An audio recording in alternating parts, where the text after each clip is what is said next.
Good morning students. लक्ष्य में आप सभी का स्वागत है। मैं एसके भारती आप लोगों को अप्लाइड केमिस्ट्री पढ़ा रहा हूँ। हम लोग पढ़ रहे थे एटॉमिक स्ट्रक्चर। यस, पिछले वाले लेक्चर में हम लोगों ने रदरफोर्ड मॉडल को अच्छे से समझा। आज जो समझेंगे उसका नाम है बोर्स एटॉमिक मॉडल। कौन सा क्या टॉपिक है? Bourse atomic model. Yes, bourse atomic model. हम लोगों ने पीछे एटॉमिक मॉडल को कंटिन्यूअसली एक एक करके देख रहे हैं। हर बार आप जब भी नोट्स खोलते होंगे या नए लेक्चर देखते होंगे, पीछे नोट्स पढ़ते हुए आते होंगे।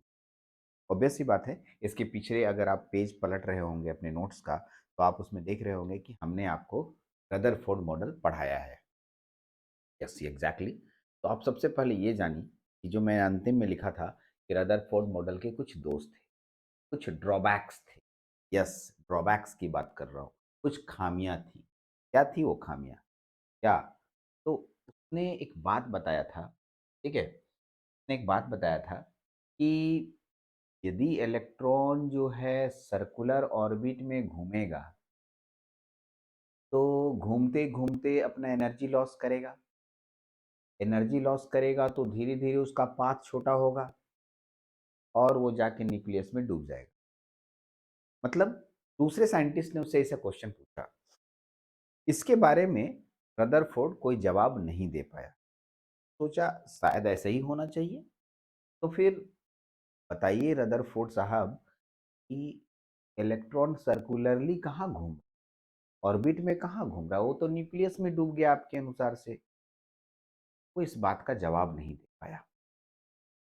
यही इसका सबसे बड़ा ड्रॉबैक बन के रहा रदरफोर्ड का। अब इसकी प्रॉब्लम को दूर करने की बात तो कोई ना कोई करेगा। ठीक है, प्रॉब्लम तो आ गई। बोर नाम के साइंटिस्ट साहब आए। नील्स बोर ने बोला कि मैं हूं ना। शाहरुख खान की तरह आते हैं, ठीक है, शाहरुख खान की तरह आते हैं और बोलते हैं मैं हूं ना। और इन्होंने बोला कि मैं इनकी प्रॉब्लम्स मैं दूर करता हूँ। एग्जैक्टली। और यहीं से हम लोग का शुरू होता है, ठीक है, bourse atomic model. Niels Bohr tried to overcome the defect in Rutherford atomic model and give following concept. Niels Bohr साहब का कहना है कि मैं रदरफोर्ड के द्वारा दिए गए ड्रॉबैक्स या उनके जो ड्रॉबैक्स थे, उसके मॉडल के ड्रॉबैक्स थे, उनको मैं ओवरकम कर दूंगा, यानी हटा दूंगा। चलिए, और उसने कुछ बातें रखी। बोला कि नहीं, जो रदरफोर्ड साहब ने बताया है वो गलत बताया है। ठीक है, रदरफोर्ड साहब का जो बोलने का तरीका है कि सर्कुलर ऑर्बिट में घूमता है, उसकी एनर्जी लॉस होती है, वो गलत है। अब इससे क्वेश्चन पूछा गया, तो अब आप बताइए क्या है? तब बोल्स ने बोला ठीक है, मेरे मॉडल को समझिए। मैं कुछ बातें बता रहा हूँ जो कि इस एटॉमिक मॉडल का कंसेप्ट है। अच्छे से सुनिएगा एक एक करके। उनके द्वारा कुछ पॉस्टुलेट्स दी गई। पॉस्टुलेट्स का मतलब होता है अवधारणा। जब कोई साइंटिस्ट एक्सपेरिमेंट करता है तो कुछ बातें ऑब्जर्व करता है, कुछ बातों को देखता है, समझता है और उसको सिलसिलेवार तरीके से लिखता है। तो कहते हैं पॉस्टुलेट्स। क्या बोलते हैं? पॉस्टुलेट्स। एग्जैक्टली, पॉस्टुलेट्स बोलते हैं। In an atom the electron revolve around nucleus. सुनिएगा, in an atom the electron revolve around nucleus. कोई भी एटम जो है, ठीक है, तो उस एटम का जो इलेक्ट्रॉन है वो घूमते रहता है न्यूक्लियस के चारों ओर in the certain different circular path call orbit. ने कहा, बोर्स नाम साहब ने कहा कि इलेक्ट्रॉन जो है, ठीक है, इलेक्ट्रॉन एक निश्चित कक्षा में घूमते रहता है। ये तो भाई रदरफोर्ड ने भी बोला था। अरे हाँ, रदरफोर्ड ने भी बोला था। ठीक।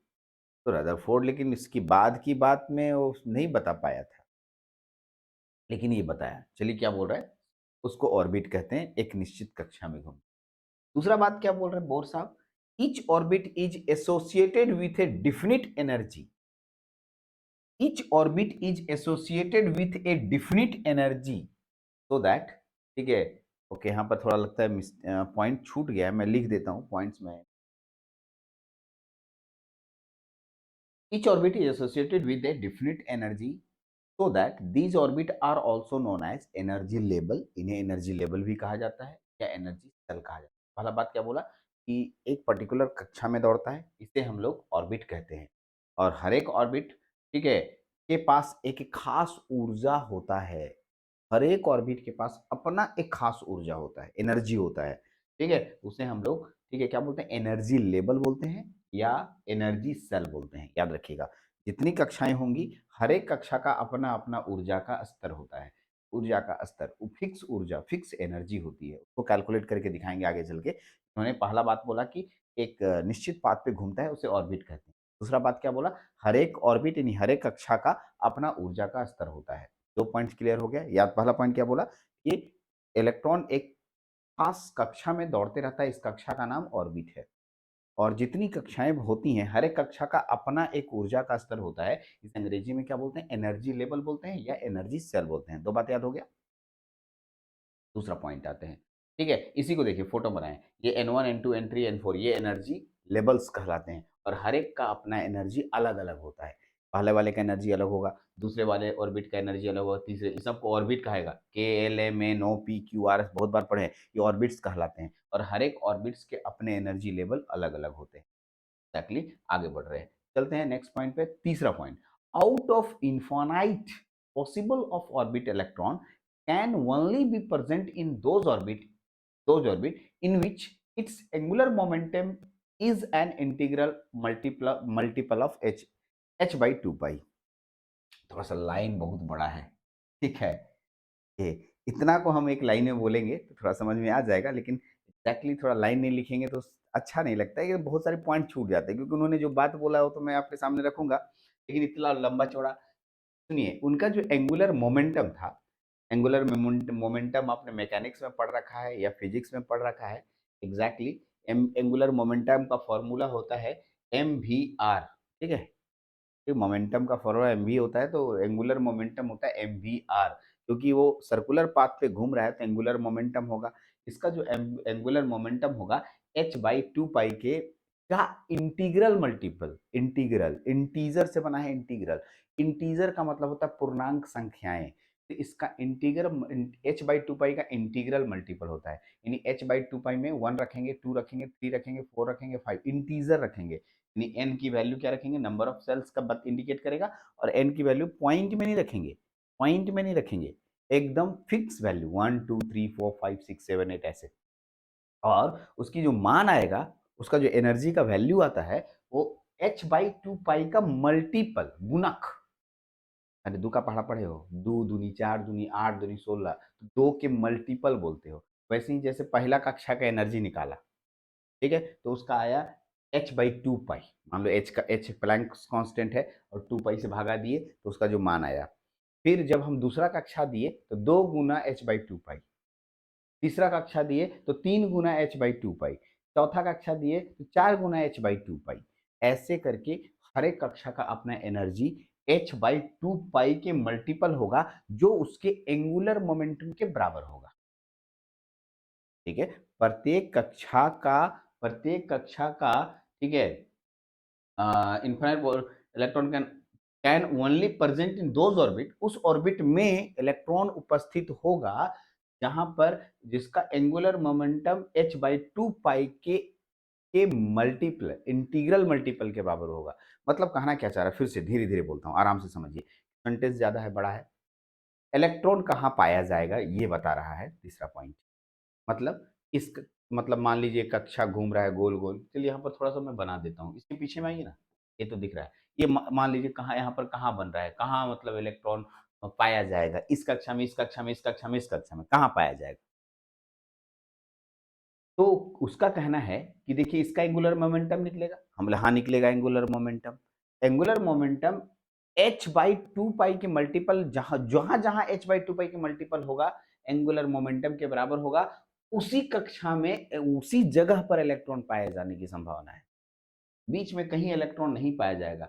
ये ऑर्बिट नंबर एक है, तो वन इंटू क्या हो गया? एच बाई टू पाई। दूसरा कक्षा का क्या होगा? 2 इंटू एच बाई टू पाई। तीसरा कक्षा के लिए क्या होगा? 3 इंटू एच बाई टू पाई। अगर मेरे पास एन कक्षा है तो क्या होगा? एन एच बाई टू पाई। समझ में आया? ये आपको समझना होगा कि किस कक्षा में कहां पर आपको इलेक्ट्रॉन पाए जाएंगे, तो उस कक्षा में जब पाए जाएंगे जहां का एंगुलर मोमेंटम का मान एच बाई टू पाई का इंटीग्रल मल्टीपल हो। यस, इंटीग्रल मल्टीपल h/2 का होगा, उसी जगह पर इलेक्ट्रॉन पाए जाएंगे, ये बोर्स ने कहा।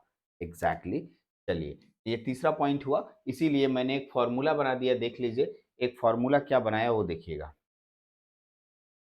फॉर्मूला बनाया M V R is equal to N H by two pi. आगे चल के इसका डेरिवेशन में यूज करेंगे, नोमेरिकल बनता है, इसलिए फॉर्मूला को अच्छे से अब आप इसको ऐसे घेर लीजिए और एक तरह से इसको बड़ा सा फॉर्मूला बना के रख दीजिए। बहुत बार यूज होने वाला है ये फॉर्मूला, ठीक है, इसलिए कॉपी में इसको अच्छे से हाईलाइट कीजिए, काम आने वाला है। M V R is equal to, M V R को एंगुलर मोमेंटम बोलते हैं, एच बाई टू पाई। तो 3 पॉइंट हुए, अकॉर्डिंग नहीं 3 पॉइंट नहीं, तीसरे पॉइंट में ही है। According to Bohr's atomic model, angular moment of electron in orbit quantized, मतलब क्वांटाइज्ड मतलब बंट जाता है, टूट जाता है अलग अलग, एन और टू, एन बराबर वन, एन बराबर two, N H by two pi, two H by two pi, three H by two pi, four H by two pi. इसको कहते हैं क्वांटाइज्ड हो जाना। क्या बोलते हैं? क्वांटाइज्ड हो जाना। यस एग्जैक्टली, क्वांटाइज्ड हो जाना बोलते हैं। ठीक है, इसमें अगर आप इसमें से सारे नाम को पढ़ना चाहते हैं तो एम को का मतलब क्या होता है? वी आर एन एच, क्या क्या होता है सुन लीजिए। एन को बोलते हैं नंबर ऑफ ऑर्बिट्स या नंबर ऑफ सेल। ठीक है, कितने ऑर्बिट्स में काम हो रहा है, पहला, दूसरा, तीसरा, चौथा, पांचवा। एन की वैल्यू हमेशा एक, दो, तीन, चार, पाँच, छः, सात, आठ ऐसे ली जाएगी। ठीक है, यहाँ पर मेंशन करेंगे। एच प्लैंक्स कांस्टेंट होता है, Planck's constant. V velocity, R radius of orbit, किस ऑर्बिट, ऑब्वियस सी बात है, ऑर्बिट अभी आप देख रहे थे, इसमें यहाँ पर का ये पहला कक्षा है तो इसका रेडियस कम होगा, दूसरा का ज्यादा, तीसरा का उससे बड़ा, चौथा का उससे बड़ा, इसलिए रेडियस बढ़ते चला जाएगा। Yes exactly. M mass of the electron, electron का अपना मास होता है जो 9.1 इंटू 10⁻31 केजी के बराबर होता है। Yes exactly. तो ये पूरा पेज में आपको कहीं कोई ऐसा पॉइंट या ऐसा लाइन थोड़ा सा हिंदी में समझना है, ठीक है, और इसको देखना है। कहीं दिक्कत होती है तो बताएं, क्योंकि कभी कभी पैराग्राफ बड़ा होता है और हम चाह के भी छोटा नहीं कर सकते हैं, वहाँ पर मुश्किल होती है, क्योंकि कुछ चीज़ें साइंटिस्ट के द्वारा डायरेक्ट कही गई होती हैं बातें। फिर भी मैं कोशिश करता हूँ उसको थोड़ा ठीक से समझाने का। आज चलिए आगे बढ़ते हैं। तो यहाँ पर क्लियर क्या हो गया कि इलेक्ट्रॉन वहीं पाया जाएगा, इलेक्ट्रॉन उसी ऑर्बिट में पाए जाएंगे जहां पर उसका एंगुलर मोमेंटम का मान integral multiple of H by two pi हो। ठीक, यस, उसी जगह पर इलेक्ट्रॉन के पाए जाने की संभावना है। यस चलिए, तीसरा पॉइंट हो गया, चौथे पॉइंट पे बात करते हैं। हाँ चौथे, particular energy level is doesn't radiate energy, however, सुनिएगा आराम से, मैं इसको हिंदी कर करके बताऊंगा। However an electron can lose energy when it jump from high energy to high energy orbit to low energy orbit, and this energy will equal to E2 minus E1 is given as E2 minus E1 is equal to h nu। क्या बोल रहा है सुनिएगा ध्यान से। Particular energy level is particular energy level it doesn't radiate energy. ठीक है, particular energy level it doesn't radiate energy. अगर कोई एनर्जी लेवल है वो एनर्जी को रेडिएट नहीं करता है। ठीक है, हाउएवर जब तक कि an electron can lose the energy when the jumps from high energy level to low energy level, जब तक कि इलेक्ट्रॉन ऊपर की कक्षा से नीचे की कक्षा में नहीं आएगा तब तक एनर्जी लूज नहीं होता है। लूज मतलब खो देना। तो हमको पैसा दिया, मेरे पास एनर्जी आया, आया, ठीक सोचो, मेरे पास, तुम हमको पैसा दिया, मेरे पास एनर्जी आया। मैं जब तक उस पैसे को खर्च नहीं करूंगा, या ठीक है, मैं अपनी एनर्जी खर्च नहीं करूंगा, तब तक वो हम एनर्जी हमसे निकलेगा नहीं। इसका मतलब ऊपर की कक्षा में, ऊपर की कक्षा में, ऊपर की कक्षा में कोई इलेक्ट्रॉन बैठा है, ऊपर से नीचे, अगर ऊपर से नीचे आएगा, ऊपर से नीचे आएगा तो एनर्जी लूज करेगा। और उस लूज एनर्जी लूज जो लूज कर रेडिएशन के फॉर्म में करेगा। किसके फॉर्म में? रेडिएशन। और उसका फॉर्मूला होता है एच न्यू। एच न्यू, जाके आगे चल के न्यू को फ्रीक्वेंसी बोलते हैं, सी बाई लेमडा के बराबर होगा, आगे चल के पढ़ेंगे। ठीक है, एच न्यू। तो कैसे निकालेंगे? क्योंकि E2 पे था और E1 पे आया, E2 माइनस E1 इतनी ही दूर ना आया है जी, तो इतना दूर आने में कुछ एनर्जी लॉस किया होगा। यस चलिए, इसको ऐसे देखते हैं, देखिएगा, यहाँ बताते हैं। मान लिया कि ये एक कक्षा है, ये एक कक्षा है, इसका नाम E2 है और यहाँ पर E1 है। तो E2 में इलेक्ट्रॉन बैठा है, इसको नीचे आना पड़ेगा, आएगा। यस, जब नीचे आएगा तो इससे एनर्जी रिलीज होगा और इस एनर्जी का मान होता है एच न्यू। यस, याद रख लीजिएगा, जो एनर्जी छूटता है उसका नाम क्या है? H new. और कितना एनर्जी छूटा भाई, कितना एनर्जी? तो E2 से E1 में आया, तो E2 माइनस E1, ये ई मतलब एनर्जी, ये हायर एनर्जी लोअर एनर्जी, और कितना एनर्जी छूटने पर कितना एनर्जी निकला? H new. उसी को यहाँ पर लिख दिया गया है E2 माइनस E1 बराबर एच न्यू, जहाँ न्यू फ्रीक्वेंसी को इंडिकेट करता है। आवृत्ति को इंडिकेट करता है। Correct. The electron can also get promoted to low energy level to high energy level by absorbing proper amount of energy. अब सोचिए सोचिए, इलेक्ट्रॉन ऊपर गया कैसे था? पहले सोचिए इस बात को कि हमने क्या बोला, ऊपर से इलेक्ट्रॉन नीचे आ रहा है, ठीक है, लेकिन अपने आप नहीं आता है, पहले नीचे के इलेक्ट्रॉन को ऊपर भेजा जाता है। तो जब मैं यहाँ पर हूँ, देखिए सुनिए, अब मैं अभी इसको समझ अच्छे से फिर से एक बार समझते हैं। मैं इलेक्ट्रॉन हूँ, ठीक? मैं इलेक्ट्रॉन हूँ और तुम हमको क्या किया, मेरे को यहाँ पर 10 रुपया दिखा, मैंने उसको उठाया, क्या किया, एनर्जी एब्ज़ॉर्ब किया, यस, मेरे पास आया, मेरे पास एनर्जी आ गया, मैं 10 रुपया क्या करूँगा, मैं चलूँगा समोसा खाने, एग्ज़ैक्टली पैसा मिला तो मैं समोसा खाने भागा। मैं चला गया दौड़ते-दौड़ते, यही बात हुआ इलेक्ट्रॉन के साथ। इलेक्ट्रॉन अपनी कक्षा में घूम रहा था, घूम रहा था, घूम रहा था, लेकिन उसी समय उसमें एनर्जी दे दिया गया। क्या दे दिया गया? एनर्जी दे दिया गया और वो ऊपर की कक्षा में पहुँच गया।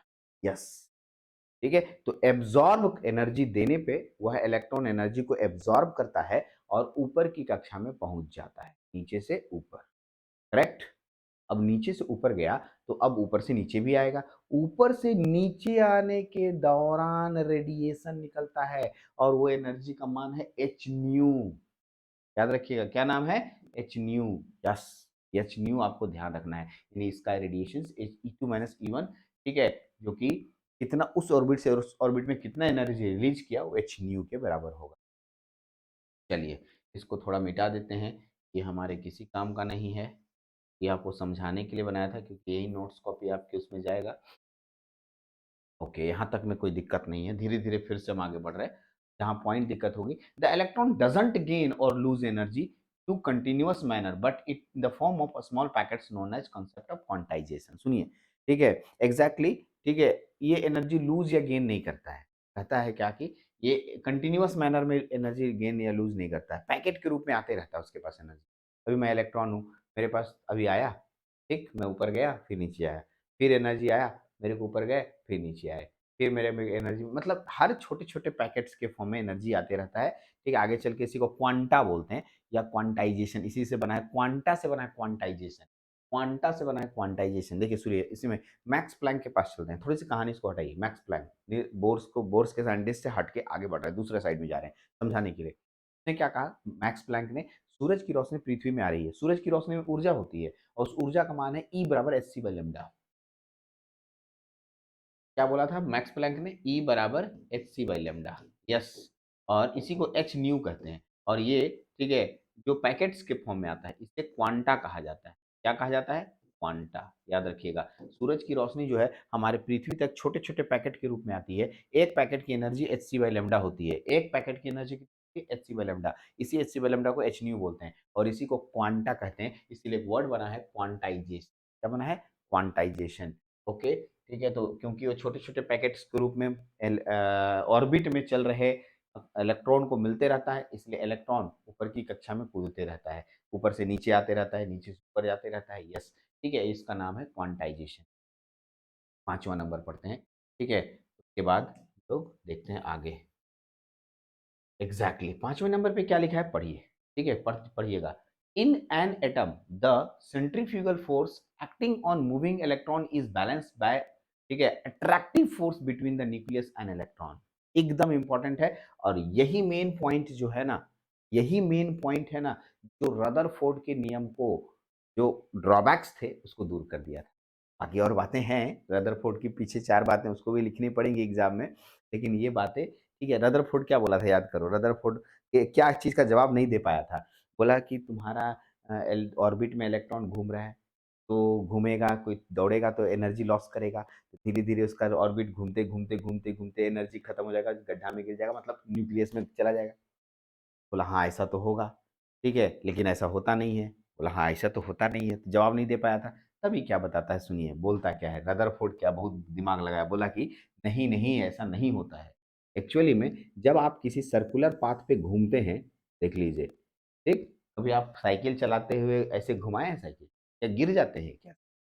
नहीं ना, नहीं। इसमें 2 तरह के बल काम करते हैं, अपकेंद्रन बल और अभिकेंद्रन बल। हिंदी बोल रहा हूँ, अपकेंद्रन बल और अभिकेंद्रन बल। Centripetal force, centrifugal force, 2 word क्या-क्या बोला? सेंट्रीपिटल फोर्स और सेंट्रीफ्यूगल फोर्स। Yes exactly. ठीक है, इसी वजह से अगर सेंट्रीपेटल और सेंट्रीफ्यूगल बराबर हो गया तो आप नहीं गिरेंगे और बैलेंस वे में आप गाड़ी को मोड़ लेंगे।